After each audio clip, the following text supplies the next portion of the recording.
Shalom saudara-saudara, Bapak dan Ibu yang diberkati oleh Tuhan. Sebelum kita merenungkan kebenaran firman Tuhan, mari kita bersekutu di dalam doa. Segala puji dan syukur kami panjatkan kehadirat-Mu ya Tuhan. Sungguh besar kasih-Mu dalam setiap kehidupan kami. Khususnya pada saat ini Tuhan pimpin, tuntun kami untuk boleh memberikan hati dan waktu kami untuk merenungkan kebenaran firman-Mu ya Tuhan. Jamah hati kami ya Tuhan. Roh-Mu yang kudus membuat kami mengerti akan kebenaran firman-Mu. Dalam nama Yesus kami berdoa dan bersyukur kepada Tuhan. Amin. Bapak Ibu saudara-saudara yang diberkati Tuhan, firman Tuhan bagi kita pada saat ini dari Ibrani pasalnya yang ke-10 ayat 16 sampai 25. Ibrani pasal 10 ayat 16 sampai 25. Kami akan bacakan firman Tuhan bagi kita. Demikianlah firman-Nya.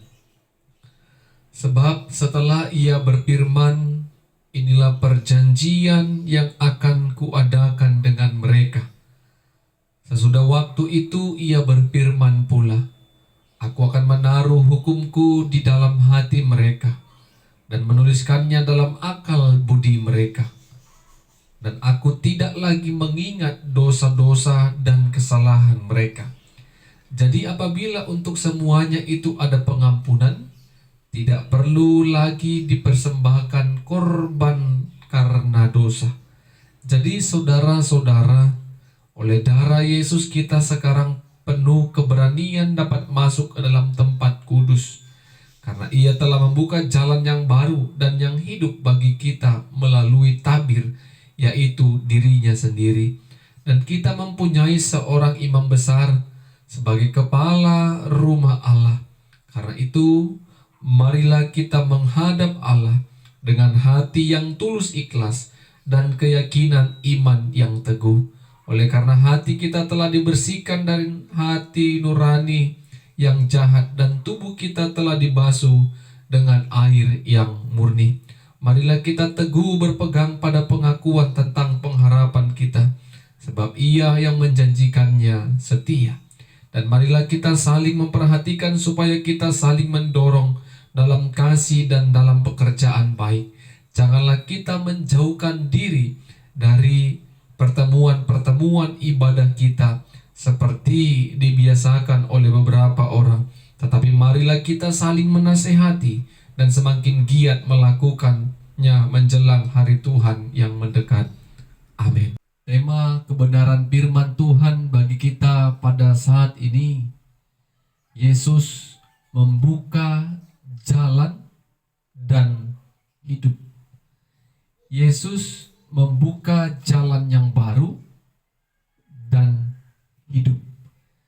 Ini yang menjadi tema kita di dalam memperingati hari kematian Kristus Yesus di kayu salib sebagai Tuhan dan Juru Selamat kita yang hidup. Bapak Ibu saudara-saudara yang diberkati oleh Tuhan, tentu semua orang pernah melakukan yang namanya perbuatan baik. Sejahat-jahatnya manusia, pasti seseorang itu pernah melakukan perbuatan baik dalam kehidupannya. Tetapi perbuatan baik yang dilakukan oleh manusia sesungguhnya tidak akan dapat menghantarkan kita untuk memperoleh atau mendapatkan keselamatan yang daripada Tuhan. Walaupun kita terus melakukan perbuatan baik, tetapi tetap saja kita hidup di dalam keberdosaan. terbaik bukanlah jalan untuk kita masuk ke dalam kerajaan Tuhan, memperoleh keselamatan yang daripada Tuhan. Yang menjadi pertanyaannya, bagaimana jalannya?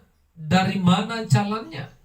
Agar manusia itu memperoleh, mendapatkan dan merasakan keselamatan yang daripada Tuhan. Bapak, Ibu, saudara-saudara yang diberkati oleh Tuhan, hari ini kita umat percaya memperingati hari kematian Kristus Yesus yang telah mati di kayu salib. Darah Yesus tercurah. Itu adalah bentuk pengorbanan Yesus menghapus dosa-dosa kita, manusia yang berdosa. Peristiwa kelahiran, kematian, bahkan kebangkitan adalah suatu bukti bahwa Allah sungguh menaruh kasih kepada semua umat manusia tanpa terkecuali, agar kita tidak lagi terikat oleh belenggu dosa. Jadi peristiwa kematian Kristus Yesus di kayu salib ini adalah peristiwa di mana kita merasakan kalau kita terbebas, kalau kita telah dilepaskan oleh Allah. Allah telah melepaskan kita dari belenggu, dari ikatan dosa.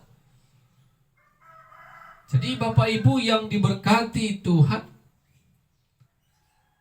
inilah jawaban dari pertanyaan kita di atas tadi.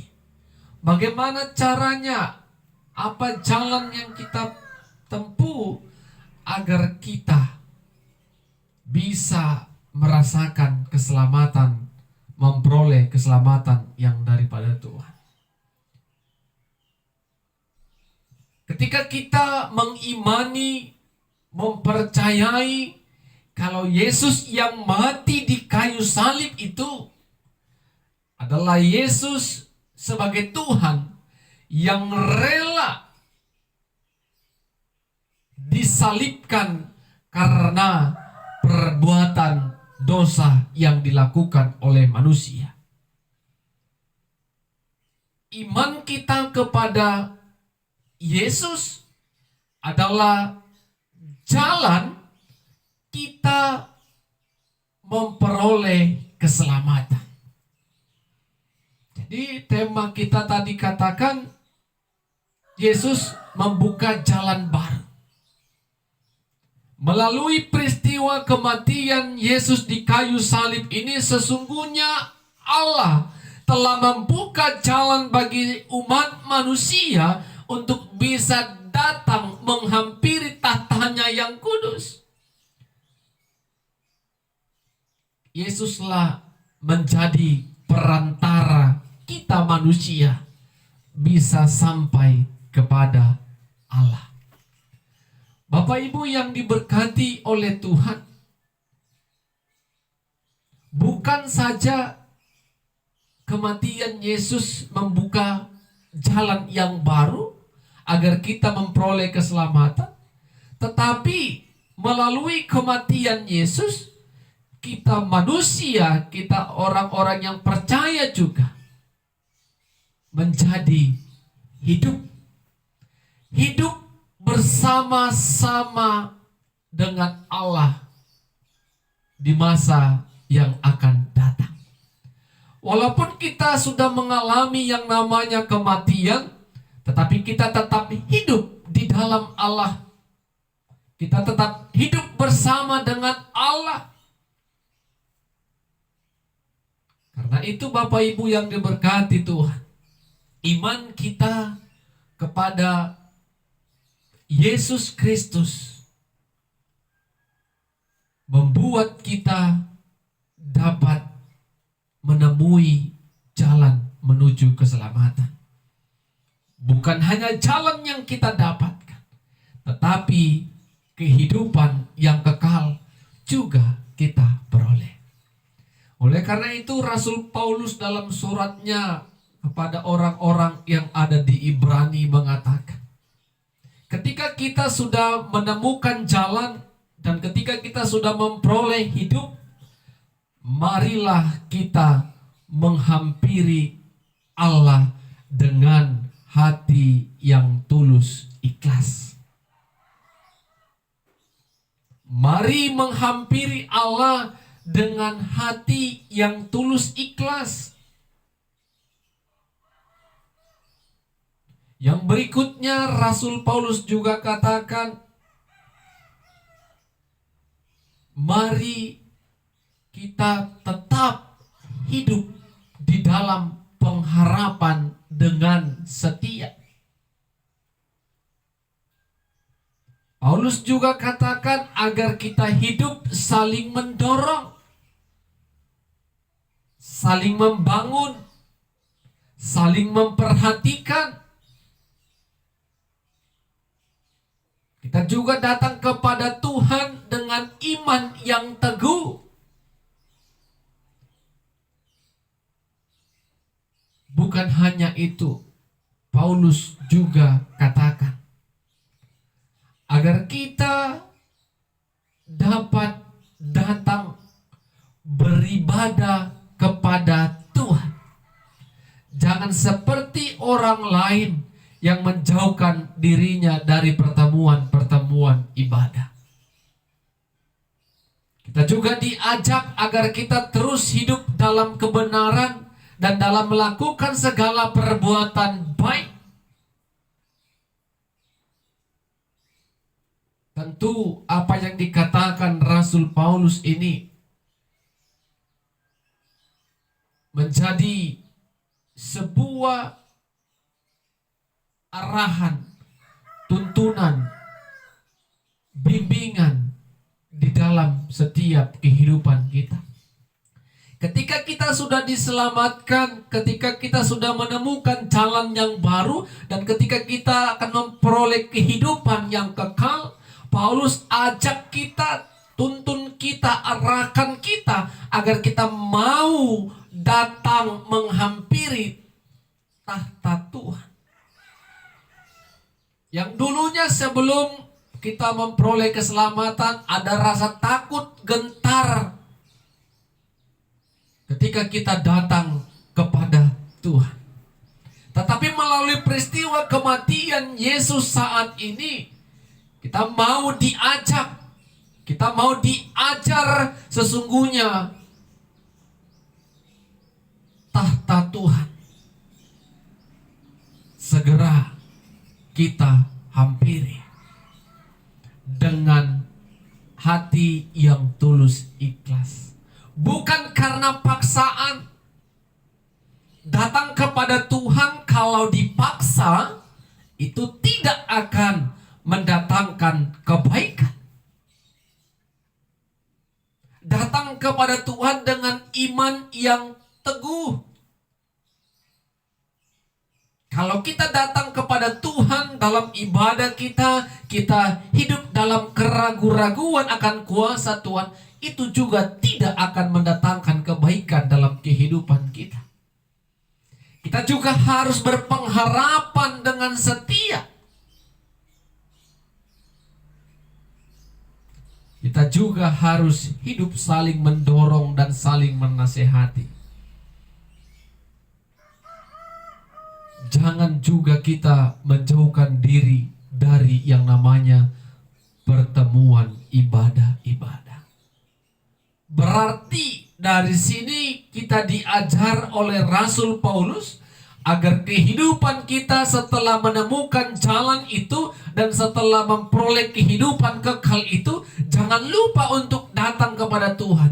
Ingatlah akan kebaikan Tuhan, ingatlah akan kemurahan Tuhan. Itu kita dapatkan jalan dan kehidupan bukan karena perbuatan baik, bukan karena kebaikan kita, bukan karena apa yang kita kerjakan, tetapi karena anugerah ataupun kasih karunia Tuhan semata dalam kehidupan kita.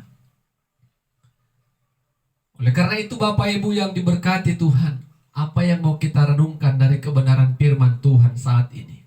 Poin yang pertama, tidak ada satupun jalan untuk menghantarkan kita memperoleh keselamatan kecuali jalan yang telah ditawarkan Allah melalui Kristus Yesus. Ketika kita menaruh iman yang teguh, iman yang sungguh melalui peristiwa kelahiran, kematian, dan kebangkitan Yesus, maka di sanalah sesungguhnya jalan sudah terbuka untuk memperoleh keselamatan. Dan hidup yang baru akan kita peroleh ketika kita mengimani peristiwa kematian yang kita peringati saat ini. Yesus juga pernah katakan, "Akulah jalan dan kehidupan. Tidak ada seorang pun yang datang kepada Allah Bapa kalau tidak melalui aku." Yohanes 14 ayat 6. Ini menunjukkan bahwa satu-satunya jalan untuk kita memperoleh keselamatan hanya melalui Yesus Kristus. Kalau pernah kita mendengarkan orang berkata 1000 jalan ke Roma, benar, banyak jalan menuju Roma, tetapi menuju kerajaan Allah, mendapatkan keselamatan, hanya satu jalan, yaitu iman kepada Yesus Kristus. Karena apa Bapak Ibu yang diberkati Tuhan? Karena sesungguhnya maut ataupun dosa yang ada dalam kehidupan kita tidak lagi berkuasa. Dosa itu, maut itu telah ditaklukkan, telah dipatahkan dan dikalahkan melalui peristiwa kematian Kristus Yesus. Dan yang ketiga Bapak Ibu yang diberkati Tuhan, tentu setelah kita memperoleh jalan keselamatan dan hidup yang kekal, kita harus mengucap syukur kepada Tuhan. Di dalam setiap kehidupan kita, baik itu dalam bentuk pujian, doa, dan kebenaran firman Tuhan, ataupun melalui perkataan kita, ataupun melalui perbuatan baik yang kita lakukan, itu semua adalah bentuk kita mensyukuri setiap keselamatan, setiap kehidupan yang telah Tuhan berikan dalam kehidupan kita. Tentu dengan iman yang teguh, hati yang tulus ikhlas, berpengharapan dengan setia. Bukan datang bersyukur dengan hal-hal yang tidak membangun kedekatan kita kepada Tuhan. Ketika kita hidup saling mendorong dalam kasih, memberikan nasihat, dan melakukan perbuatan baik, itu adalah suatu bentuk rasa syukur kita atas keselamatan yang Tuhan berikan kepada kita. Mengapa kita melakukan perbuatan baik? Perbuatan baik itu adalah karena kita terlebih dahulu diselamatkan Allah. Allah lah yang menggerakkan kita, Allah lah yang mengingatkan kita untuk bisa melakukan kebaikan-kebaikan. Agar setiap orang yang merasakan kebaikan kita melihat ada keselamatan di dalam Kristus Yesus. Karena itu Bapak Ibu yang diberkati Tuhan, kita harus bersyukur. Di momen memperingati kematian Yesus ini, kita diberikan Tuhan kesempatan hidup untuk bisa kembali mengingat bagaimana besar kasih Tuhan yang telah membebaskan dan menyelamatkan kita melalui peristiwa karya salib. Amin. Kita berdoa. Kami percaya Tuhan, kami diselamatkan, kami beroleh hidup yang kekal bukan karena perbuatan baik yang kami lakukan, tetapi karena kasih karunia ataupun anugerah Tuhan dalam kehidupan kami. Bersyukur, biarlah rasa syukur kami itu boleh kami buktikan melalui praktek kehidupan kami. Kami datang beribadah kepada Tuhan dengan hati yang tulus ikhlas, dengan iman yang teguh, dan dengan penuh rasa syukur kepada Tuhan. Roh-Mu yang menolong kami untuk melakukan kebenaran firman-Mu. Dalam nama Yesus kami berdoa dan bersyukur. Amin. Shalom. Tuhan Yesus memberkati kita semua.